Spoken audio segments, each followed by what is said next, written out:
After my childhood friend's exotic pet shop went out of business, he insisted on giving me a black king snake. He swore up and down that the snake was beautiful, docile, and easy to care for. I looked at the little snake, who had just escaped from his terrarium for the 100th time, and sighed in frustration. I wasn't so sure about the beautiful, docile, and easy to care for part, but I was pretty sure he was a few scales short of a full shed. The snake was staring at me again. I walked out of the kitchen with a glass of water to find him coiled around the potted plant, his tiny head peeking out from between the leaves, flicking his tongue as he watched me. When I moved left, his head tilted left. When I moved right, his head tilted right. When I went into the study, he slithered down from the plant and followed me silently. To be honest, I wasn't particularly interested in snakes. I didn't find them scary, but I didn't find them beautiful either. I took him in because my friend, Alex, had told me snakes didn't need companionship or walks and only ate once every 10 days or so, making them incredibly low maintenance. He won't bite me, will he? I had asked. How can he bite you if you keep him in the tank? Besides, black king snakes are very docile, they rarely bite. And even if he does, it hurts less than a mosquito bite. Alex and I had been friends for 20 years. I trusted him. I got the tank, the food, and the heat lamp, just as he'd instructed. But the snake only stayed in the carefully prepared tank for the first day. After that, he was constantly escaping. No matter what I did, no matter how tightly I sealed the tank, he always found a way out. Then he would patrol his new territory, slithering across my desk, through my closet, and over my sofa. One day, I came home from work to find a shed skin on my bed. He was coiled on my pillow, and when he saw me, he flicked his tongue, as if to say, "Hello, human. This is a gift for you." I casually put the shed skin in a box. That night, as I rolled over in my sleep, I felt something strange beneath me. Groggy, I lifted the covers to find the snake wrapped around my thigh, his head resting on my hip bone. When he saw I was awake, he slithered up my body, wrapped himself around my shoulders, and finally settled his head in the crook of my neck. He gave a little flick of his tail, satisfied. Something was definitely off with this snake. A human's body temperature is around 98.6 degrees Fahrenheit, but a snake's comfortable temperature is closer to 89.6 degrees. For a snake, a human body should be an inhospitable environment. I put him back in his tank and closed the lid. Just to be safe, I placed a heavy object on top. "This is your home. You can't use me as your bed, you understand?" I told him seriously. The snake restlessly circled the tank, as if looking for a way to escape. He bumped his head against the lid. He seemed a little dizzy, so he rested for a moment before trying again. His persistence made me wonder if maybe the tank was uncomfortable for him. I checked it again and, to be extra sure, I even reached inside to test the temperature. And that's when the snake seized his opportunity, immediately wrapping himself around my wrist. I ignored him and continued to inspect the tank. The temperature control was fine. Both the cool and warm zones were at the right temperature. The water dish had just been changed. The hiding spots were clean. The tank was big enough. I couldn't find anything wrong. I even called Alex to ask. In the end, I came to one conclusion. This snake was a bit of an idiot. To put it bluntly, he was developmentally challenged. I let the snake stay wrapped around my hand and began to think seriously. Snakes are notoriously unintelligent. They don't form emotional bonds and don't recognize their owners. Even if they live with their owner day in and day out, they at most see them as a harmless tree trunk. I stared at the snake's head, studying it closely. His head was so small he wasn't very bright to begin with. And now, he had been diagnosed as the village idiot of the snake world. How did he even grow this big? Alex had said the snake was particularly docile, never roamed around, and always stayed in his tank, making him very easy to care for, which was why he gave him to me. I seriously suspected that the snake had been switched on the way here. The snake lay in my palm, and when he noticed I was close, he flicked his tongue at me. It brushed against my lips. A very light touch, but his pupils instantly dilated, and he suddenly looked aggressive. I knew this was bad. I was about to back away when he shot towards me like a bolt of lightning. He wrapped himself around my neck, his body slithering, his tongue flicking against my mouth again and again. He seemed fascinated by the sensation, touching me over and over. I didn't dare move. For the first time, I had a clear understanding of a snake's attack speed. He played for a long time and finally, probably tired, he didn't leave. He just stayed wrapped around me, comfortably lying on my shoulder and fell asleep. The next morning, I woke up and found a small cut on my lower lip while brushing my teeth. On closer inspection, there were 2 tiny wounds with dried blood on them. It didn't take a genius to know who the culprit was. The snake slithered over again. He pushed open the half-closed bathroom door with his head, wrapped himself around my calf, and climbed up, finally tying himself in a knot on my shoulder and staying still. He seemed to have adopted my shoulder and neck as his new home. I sighed. Well, he was just a mentally challenged snake with a combat power of -5. I guess I could handle him. The snake and I became inseparable. If I was working in the study, he had to be there. If I was leaving for work, he had to come too. Most of the time, he acted like an idiot. It was only when I told him he couldn't come with me that I realized he did have a little bit of intelligence. Specifically, no matter how much I refused, he would ignore me and cling to me stubbornly. How was I supposed to explain to him that I couldn't take him out? Even though he was a mentally challenged snake who wouldn't even hurt if he bit, most people were afraid of snakes. If I brought him with me, he would be happy, but everyone else would suffer. After finding him in my pocket, my briefcase, and my hoodie, I had no choice but to apply for remote work. The snake was satisfied. That night, he gave me another shed skin.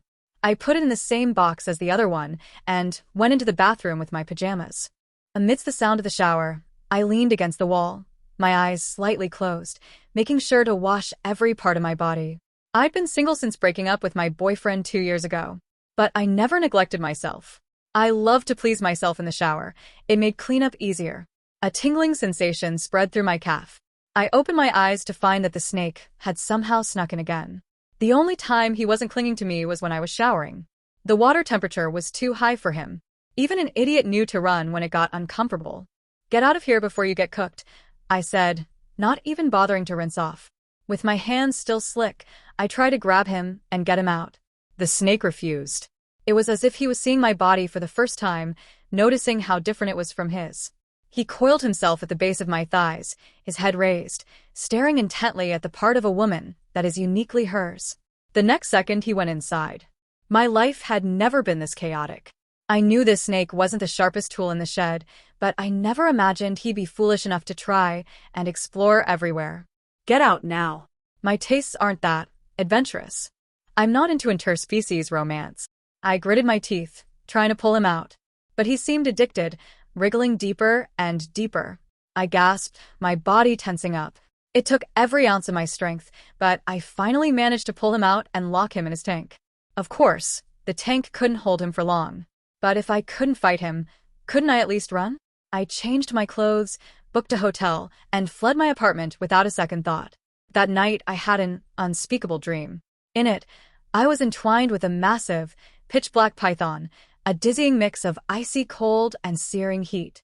When I woke up, I buried my face in my hands, burning with shame. Oh no! Had I been single for so long that I'd actually become a pervert? No, I was a normal person. The pervert was that idiot snake. I grabbed my phone, intending to check the security camera footage to see if the snake had behaved himself after I left. Instead, I found my building's group chat in an uproar. At least 9 out of 10 residents on my floor were saying they'd seen a snake in their apartment last night. I clicked on the pictures in the chat and leaped out of bed in shock. Wasn't that my idiot snake? Whose apartment had he gotten into? The chat was still buzzing with messages, demanding an explanation from the property management and asking them to call animal control immediately. I couldn't stay in bed any longer. I jumped up, ready to rush home. But as I threw back the covers, there he was coiled up like a pile of, sleeping soundly at the foot of my bed. His scales shimmered with a rainbow of colors under the lamplight, and the tip of his tail twitched contentedly from time to time, the very picture of a well-fed and satisfied creature. Alarm bells went off in my head. I had booked the closest hotel for convenience, but it was still a 20-minute drive from my place. How could a snake pinpoint my exact hotel and room and then sneak in without a sound? I checked the group chat again. Okay, so maybe not, without a sound. But still, this whole thing defied all scientific logic. My horrified stare must have woken him. He yawned, and I could even see the pink, fleshy membrane inside his mouth twitching. It wasn't a pretty sight. Snakes don't yawn for social reasons. They do it to prepare for eating, shedding, or scent marking. Or mating. I think I might be going crazy, because the first thought that popped into my head was, interspecies romance, there's reproductive isolation, right? I returned the snake to Alex. And I firmly stated that I would never own a snake again. Alex was shocked when he saw the snake. He praised me for being a snake-rearing genius, saying the snake had grown so much in such a short time. I hadn't noticed him getting bigger since we were together all the time. For once, the snake was lying quietly in his tank, flicking his tongue as he watched me. How many more reptiles do you have? Can you fit them all in your place? Do you need me to help you rent a bigger apartment? I silently convinced myself that, after all these years of friendship, I should help Alex if he was in trouble. It had absolutely nothing to do with being worried that the snake wouldn't have enough space to move around. No need. I made some money from my job recently. Alex waved his hand dismissively. I'm already looking at storefronts for a new studio. I'm getting back in the business. I had to admit, Alex's love for exotic pets ran deep. The snake would definitely have a better life with him than with me. I was worrying for nothing. As I was leaving, I couldn't help but glance back at the snake. He had propped himself up against the side of the tank, his eyes fixed on me. It was as if he was saying, "Human, you can't escape." Startled, I quickly looked away, tightening my grip on my purse. Alex lived more than 10 miles away. There was no way he could find his way back to my place. I told myself that snakes don't have feelings. All the signs I thought were him liking me and being clingy were just me projecting. I was a normal person. I needed to go back to living a normal life. That night, I went to a bar. People go crazy if they're cooped up for too long. I didn't want to become a crazy person. I desperately needed to find someone, a living, breathing man with hands and feet. I needed affection. The quality of men at this bar was pretty good. I caught the eye of one of them. We had a few drinks, and a silent understanding passed between us. We stood up at the same time. The nearest hotel was only a couple hundred yards from the bar. We were like a tinderbox, ready to ignite, until we heard a persistent tapping sound at the window, like someone was throwing pebbles at it. But this was the 32nd floor. How was that possible? I pushed the man off me and told him to go check. He got up impatiently, walked barefoot to the window, and pulled back the curtains. There, plastered against the glass, was a black snake nearly 3 feet long, writhing and trying to butt its head against the window. "A snake!" he screamed, scrambling away. I tried to call out to him, to remind him he wasn't wearing any clothes. But he was too fast. He was gone in a flash, like a tornado. I sighed. If only he could move that fast in other situations. The man was gone, and the tapping on the window stopped. I walked over and looked at the snake through the glass. I didn't even want to think about how he had tracked me down and climbed 32 floors. I opened the window and let him in. He was covered in dust, his once shiny scales were dull, and there was even a half-rotten leaf stuck to his head. He didn't immediately cling to me. He just collapsed on the windowsill, exhausted. "Why do you keep following me? I'm not even good to you," I said, my voice flat as I stared at him. The snake couldn't talk. So naturally, he couldn't answer me. I held out my hand, and he limply coiled himself around it. I gave him a bath and then offered up my neck for him to wrap around. He seemed really tired. He lay on my shoulder, not moving, fast asleep. I buttoned the top button of my shirt and adjusted it to make sure he couldn't be seen. Then I checked out of the hotel. I took him home with me. The morning started quietly, or so I thought. I was making coffee when I felt the familiar weight curl around my ankle. The snake had somehow slithered in before I even finished brewing. I froze, staring down at him. "You've got to be kidding me," I muttered, kneeling to lift him. He didn't resist, but his head tilted up like he was studying my face, observing my every expression. It was unsettling. Over the next few hours, the pattern became clear. The snake followed me everywhere, across the kitchen into the study, even around corners with a precision that didn't make any sense. At first, I chalked it up to his usual persistence. But then I noticed the subtle cues. When I felt anxious or irritated, he stiffened. When I laughed, even at a bad joke, he seemed to sway slightly, as though mimicking me. I texted Alex, practically in a panic. "Alex, he's weird. He's watching me, reacting. I'm starting to think he's sentient." His reply came almost instantly. "Sentient? He's a snake, not a philosopher. Maybe he just has good instincts." I scoffed. "Good instincts? Alex, he's reading me. Like, emotionally reading me." "Fine, then maybe he's enchanted?" I stared at my phone. "Enchanted? Yes, fine," Alex wrote. "Maybe some ancient magic, mystical bond, or he's a very ambitious snake trying to rule your apartment." I rolled my eyes. Very helpful. Thanks. But when I glanced down, the snake's head was resting just below my wrist, eyes tracking my every movement. And I had to admit it felt like he understood me. That night, I caught myself talking to him as I cooked. You're impossible, I muttered, slicing vegetables. But okay, fine. You can stay. Just try not to start world domination. He flicked his tongue, right on cue, as if acknowledging the warning. I couldn't decide if I was terrified or fascinated. Mostly terrified. Mostly. As I lay in bed that night, he curled around my shoulders, resting his head against my collarbone. I traced the smooth scales with a finger, marveling at the strange warmth that radiated from him, warmer than any snake should be. And yet, beneath my unease, a thought crept in. Maybe, just maybe, this wasn't a normal snake at all.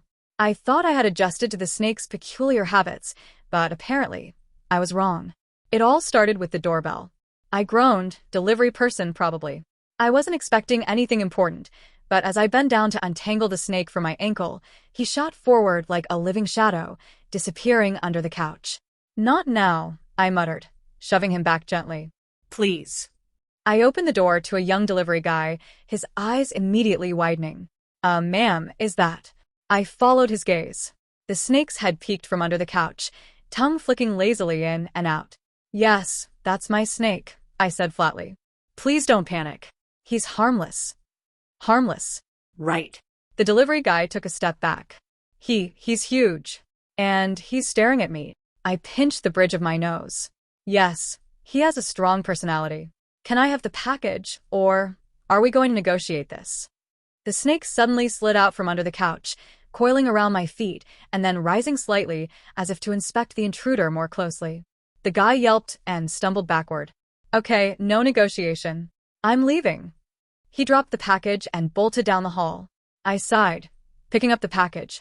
I'm going to need to start writing disclaimers for visitors, I muttered. But the snake wasn't done. He slithered to the door, pressed his head against my leg, and gave a little hiss. Protective. Territorial. Alarmingly intelligent. I crouched to meet his gaze. I get it. You don't like strangers. Fine. But please tone it down. You're going to get me evicted. He flicked his tongue once, almost like a smirk, and then settled back by my feet. I couldn't decide whether to be impressed or horrified. Later, when I called Alex to rant, he laughed so hard I was momentarily annoyed. Sounds like he's bonding with you. Bonding? Alex, he just terrorized a human being. Bonding. Terrifying humans is a form of affection, apparently. I rolled my eyes. You know what? I think you might be right. By the end of the day, I realized that despite the chaos, the snake had saved me from embarrassment and, in his own strange way, had demonstrated loyalty. He curled up on the couch next to me, flicking his tongue at nothing in particular, as if he were silently saying, "See? I've got your back." I rubbed his scales absent-mindedly and muttered, "Fine. You win. But don't let this get to your head." He didn't answer. He never did. But I was beginning to suspect that he didn't need to. The strange thing started small, almost laughably so. At first, it was objects out of place, a pen rolling across the desk when I hadn't touched it, a book falling off the shelf, always landing open to a page I had meant to read. I blamed gravity. Then there were the shadows. I noticed them first on the wall behind the sofa, twisting unnaturally when the snake moved. A flick of his tail, and the shadow would stretch long and sharp, like a knife slicing through the room. I told myself it was the light, the angle of the sun, anything but reality. But reality, as it turned out, wasn't so easy to ignore. One evening, the snake shed his skin. I picked up the thin, translucent coil out of curiosity, running my fingers over its delicate texture. And that's when I noticed the pattern. It wasn't random. The scales had left a faint, almost geometric symbol pressed into the skin, a spiral within a spiral, curling endlessly inward. I held it closer to the light. My stomach twisted. I had studied ancient myths, obscure folklore, strange serpents that were said to bond with humans, guiding, guarding, sometimes exacting payment for their loyalty. None of it made sense. And yet, here it was, pressed in front of me. I called Alex immediately. "You have to see this," I said, trying not to sound hysterical. "See what?" "The shed skin. The pattern. Don't laugh, it looks like some symbol of power or bond." "I don't even know." There was a pause. Then, "Okay, maybe he's not just a snake. Maybe he's something else. I mean, you did say he seemed unusually attached, right? I did. And I told you it's weird. But this, I held up the skin. This is something more. Something deliberate. Alex's voice was unusually quiet. You're not imagining it. There are legends, serpents forming pacts with humans. Protectors. Guardians. Messengers. Sometimes they choose the human. Sometimes they mark them. I stared at the snake, who was now coiled around the windowsill, flicking his tongue lazily at the evening light. He tilted his head as I looked at him, and I could swear he knew I was thinking about him. Rationally, I told myself it was coincidence. My mind was looking for patterns in random chaos. But deep down, a thread of fear and fascination wound tightly through me. By the time I went to bed, the snake was perched on my pillow, eyes reflecting the dim light like black mirrors. I felt it then, a strange warmth creeping along my skin where he rested. A warning? A comfort? I couldn't tell. All I knew was that he was more than a pet. And I wasn't sure I wanted to find out exactly what he was. I didn't believe in magic. Not really. Not since I'd left behind childhood superstitions and stories meant to scare kids into obedience. But the snake had a way of testing my skepticism. It started with the pendant Alex had jokingly given me last Christmas, a small obsidian serpent curled into a perfect spiral. I had tossed it onto the nightstand, thinking nothing of it. The snake noticed immediately. His tongue flicked rapidly, then he coiled tightly, pressing his head against the symbol. The instant he touched it, I felt something, a subtle pulse, like a heartbeat in the air. My skin tingled. What the hell? I whispered. He hissed softly, almost reverently, his body vibrating against mine. And then, as if the pendant had unlocked some memory in him, or in me, I saw it. A vision, sudden and overwhelming. I was standing in a dense forest under a full moon. A serpent, black as the night, wound around my wrist, and in its gaze I felt understanding, recognition, and promise. A voice, soft, like wind through leaves, whispered, "We are bound. By choice. By fate. By blood." I snapped back to my apartment, heart racing. The snake pressed his head to my chest, tongue flicking against my collarbone, eyes reflecting something ancient and unreadable. Alex would have laughed. I could almost hear him. See? I told you he's not normal. But there was no humor here. I could feel it, in the way the snake's body relaxed against me, and in the way the shadows seemed to bend toward him. He was connected. Not just to me, but to something older, something that had chosen me long before I knew him. I sat down, running a hand over his smooth scales. Okay. Fine. You're significant. Happy. He flicked his tongue once, sharply, as if approving my words. Later, I called Alex, not for explanations this time, just to talk. What does it mean? This bond. Alex's voice was hesitant. It means trust. It means fate. That sometimes beings choose us, even when we don't choose them. And that choice is more binding than anything else. Free will exists, but it's complicated. Especially with snakes like yours. I frowned. Binding. That doesn't sound comforting. No. Not always. But it's real. And it's yours now. I looked down at the snake, coiled around my arm, eyes fixed on mine. For the first time, I didn't pull away. I didn't flinch. Maybe I didn't have a choice. Or maybe I had just accepted the one choice I'd never really understood. It was a Saturday, and I had convinced myself that a trip to the grocery store would be harmless. I thought I could handle a little outing with the snake coiled discreetly around my shoulder, hidden beneath my jacket. I was wrong. The moment we stepped into the parking lot, the snake's head popped out, tongue flicking rapidly. He seemed to sense something, a person approaching, a car idling nearby, and shifted his body with impossible speed, wrapping one end around my neck and the other around my wrist like a living harness. Stop it. I hissed, trying not to draw attention. A man nearby jumped back, muttering something about snakes and personal space. I grabbed a shopping cart and pushed forward, but the snake was already sliding down my arm, moving faster than any normal reptile could. He dodged pedestrians with uncanny precision, weaving between legs and shopping carts like he had mapped the store in advance. By the time I reached the produce aisle, he had disappeared into my jacket entirely, leaving only a faint ripple against my side. I swear he was smirking. Later, at the checkout, the snake emerged at exactly the right moment to nudge the cashier's hand, causing her to drop a pen.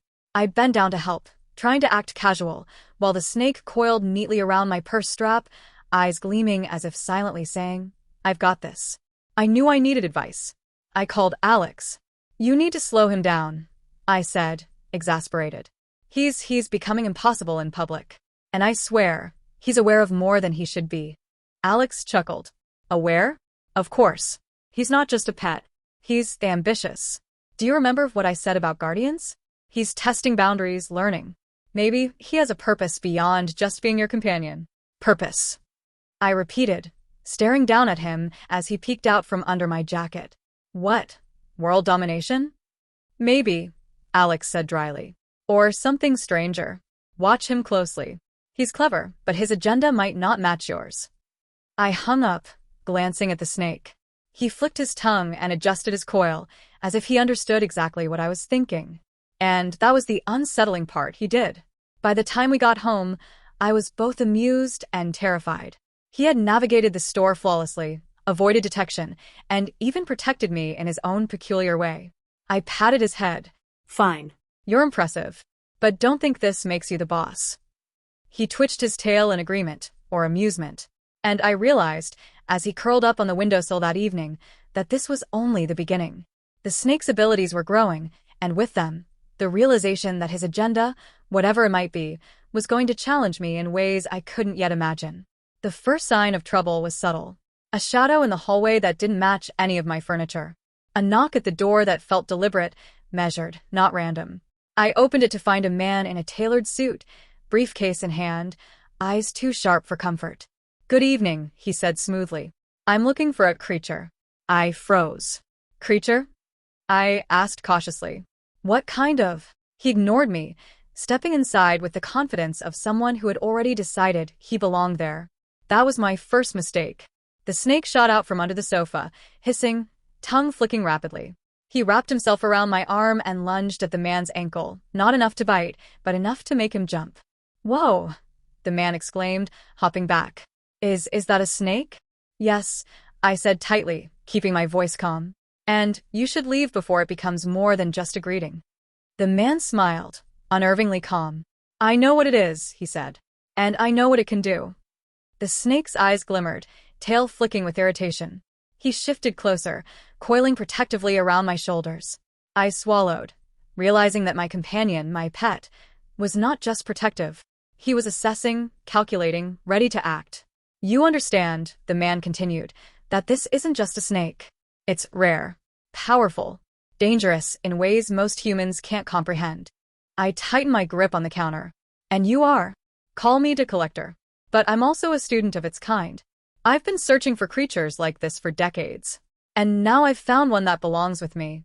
The snake hissed, teeth glinting in the dim light. I realized, with a mix of pride and fear, that it wasn't just a hiss. It was a warning, a challenge. "You underestimate it," I said finally, voice trembling slightly. "And you will regret it if you do." The man's smile faltered. "Interesting," he murmured. "Very interesting." He backed toward the door, giving one last measured glance at the snake before leaving. When the door clicked shut, the snake slithered up to my shoulder, resting his head against my neck as if to say, "I handled it." I ran a hand along his scales, a shiver running down my spine. "Yes," I whispered. "You did. But this is bigger than both of us." Later, I called Alex, voice low and urgent. "He knows. Some collector, occultist I don't know. He knows about the snake's powers." Alex was silent for a moment. "You have to be careful. This isn't just about keeping your home safe. It's about keeping yourself sane. And your snake." I looked at him, coiled neatly on the windowsill, eyes reflecting the lamplight. "I think I underestimated him once," I said softly. "I won't again." The snake flicked his tongue in agreement. Or maybe amusement. Either way, I realized that with his loyalty came responsibility. Not just for my safety, but for the strange, unpredictable, and possibly dangerous bond we shared. And that responsibility was mine alone.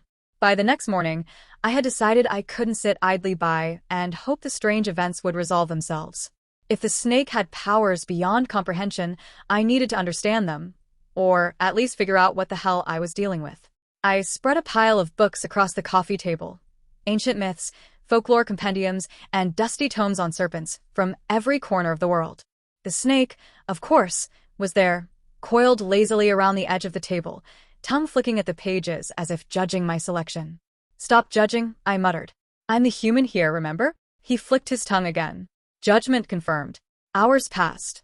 I cross-referenced patterns in shed skins, legends of guardians, and mystical bonds between humans and serpents. Whenever I paused, the snake would nudge a book toward me or lightly tap a page with his head, almost as if he were helping.